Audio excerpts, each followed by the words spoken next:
Le phénomène de société engendré par le long métrage Jurassic Park sorti en 1993 eut plusieurs conséquences aussi bien commerciales qu'artistiques. Des millions de produits dérivés ont été vendus partout à travers le monde, les enfants veulent devenir paléontologues, des dizaines et des dizaines d'ouvrages, des séries télévisées et tout autant de documentaires et même d'expositions sur les dinosaures fleuriront partout à travers le monde.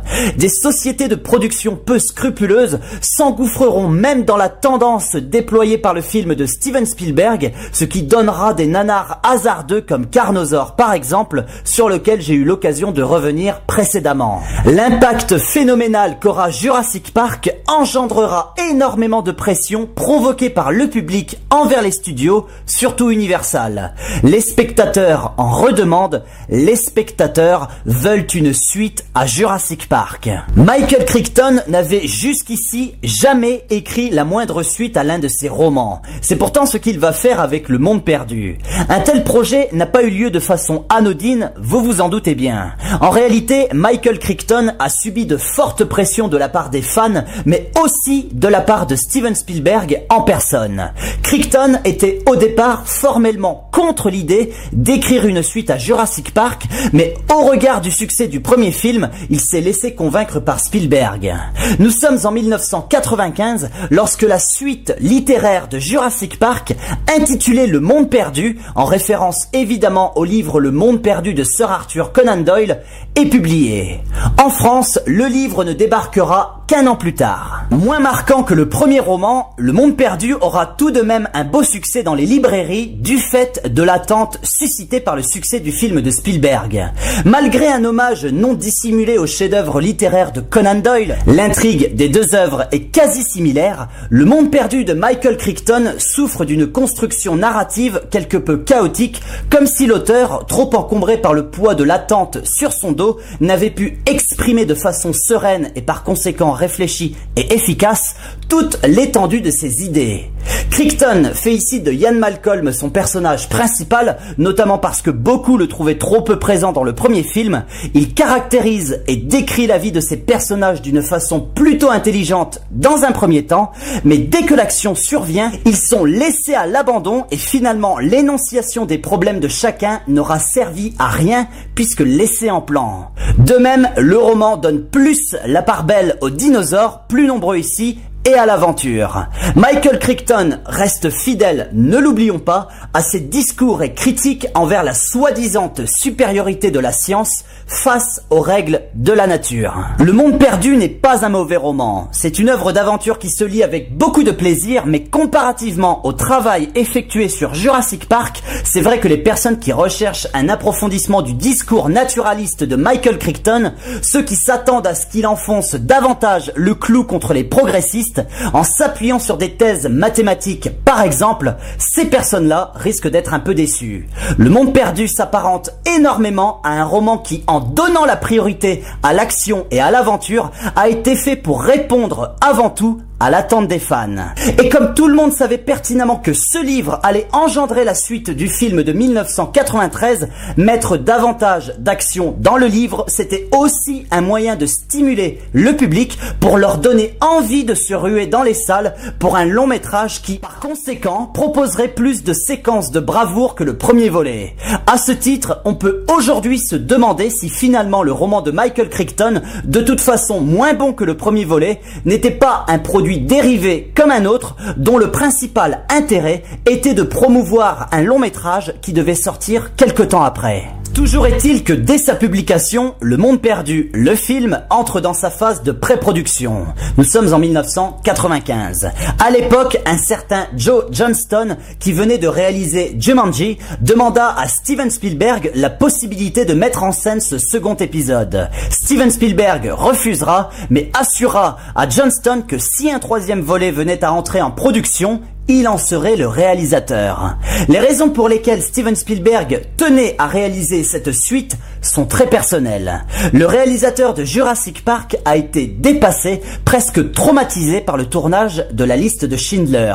Très affecté par son long métrage, qui par ailleurs sera couronné de succès, Spielberg ne souhaitait pas aborder Amistad et Il faut sauver le soldat Ryan, ses films suivants, au sujet assez difficile également, sans avoir réalisé une œuvre plus légère, moins tourmentée, histoire tout simplement de se remettre en selle après la charge émotionnelle subie sur le tournage de la liste de Schindler. Cette œuvre plus légère, ce film de transition, entre guillemets, ce sera Le Monde Perdu. Le Monde Perdu sera doté d'un budget de 73 millions de dollars et connaîtra également un battage médiatique sans précédent. On parle quand même de la suite du plus gros succès de tous les temps à l'époque, donc forcément c'est un événement.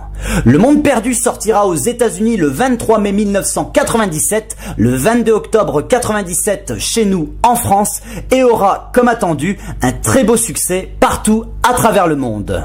Avec des recettes internationales s'élevant à plus de 618 millions de dollars, Le Monde Perdu peut, même s'il n'égale pas du tout les scores prodigieux du premier volet, se vanter d'être l'un des plus beaux succès de l'année 1997, voire même de la décennie. La presse spécialisée sera assez sévère avec ce long métrage à l'époque et le plébiscite du public ne sera pas le même. Le Monde Perdu n'engendrera pas un phénomène de société comparable à celui engendré par Jurassic Park 4 ans plus tôt, le public commençant gentiment à se détourner vers les Titanic et autres Star Wars.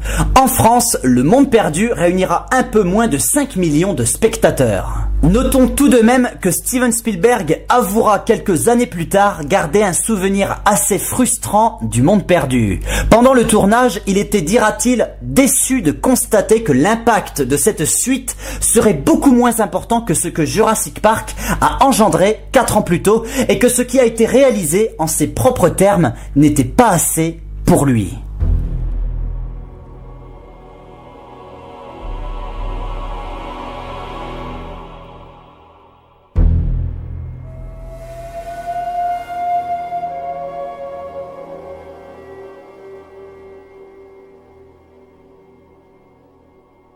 Le Monde Perdu est-il la digne suite de son modèle? Parvient-il à se hisser à sa hauteur, à réitérer la révolution technologique de Jurassic Park?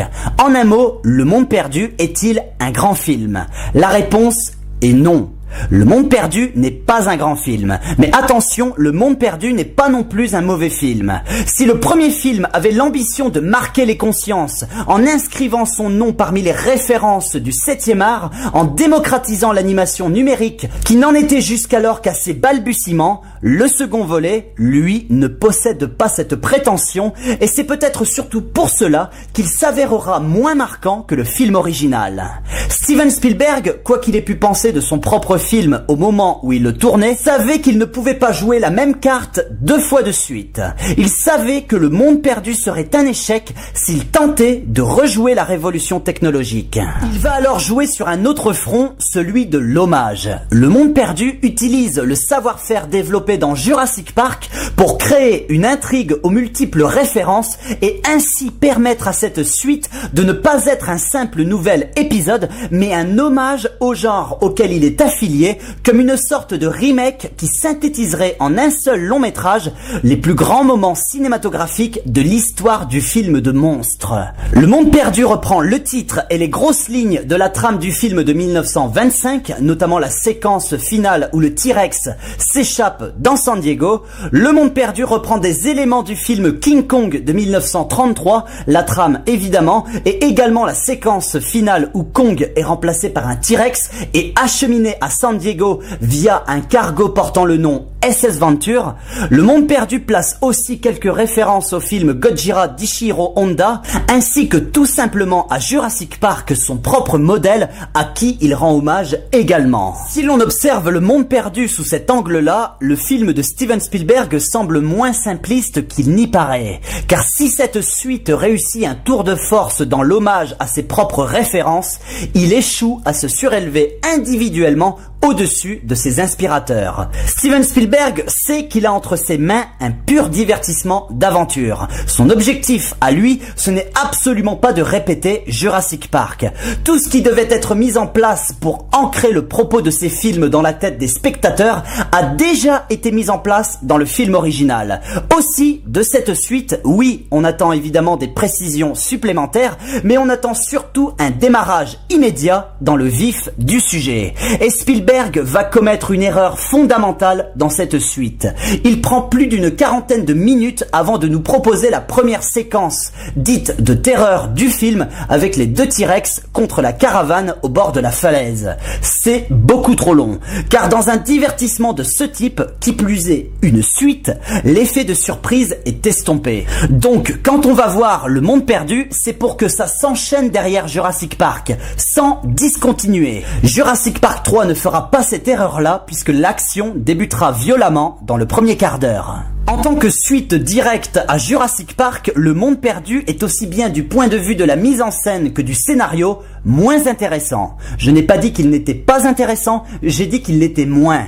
Spielberg joue sur un effet de surprise qui ne peut malheureusement pas marcher deux fois de suite, et aussi il nous ramène une fois de plus dans l'éternel sujet des valeurs familiales, symbolisé ici par le triangle Malcolm, Harding et Kelly.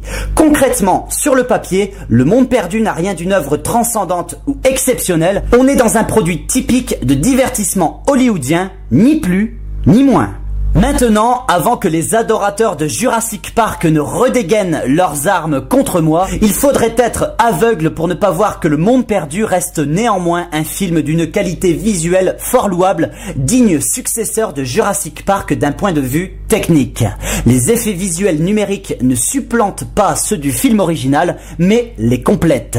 Les dinosaures sont modélisés avec toujours plus de précision et, il faut l'avouer, malgré une intrigue au rebondissement discutable, certaines scènes sont parfaites. Oui, on pourra dire que la séquence des T-Rex contre la caravane au bord de la falaise est assimilable à la séquence de la fuite du T-Rex de son enclos dans le premier volet, mais malgré tout, ça reste une scène particulièrement jouissive, dotée d'un rythme et d'une tension correctement calibré. Et il en est de même pour la séquence avec les vélociraptors dans les hautes herbes, la mort de Stormar dévoré par les Compsos et également la sortie du T-Rex à San Diego. Le seul regret que j'ai envers ces séquences, c'est qu'elles sont beaucoup trop courtes et qu'on en redemande.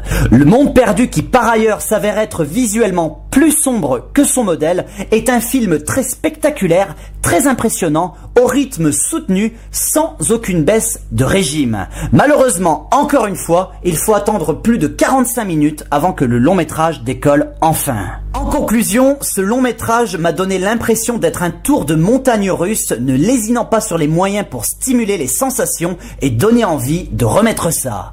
En tant que divertissement, Le Monde Perdu est une œuvre qui est relativement honnête, qui complète assez bien le travail effectué sur le premier volet et qui en plus parvient à se démarquer d'une façon honorable de celui-ci en s'apparentant plus à un hommage au genre auquel il appartient qu'en se prenant pour la nouvelle pierre angulaire du fantastique.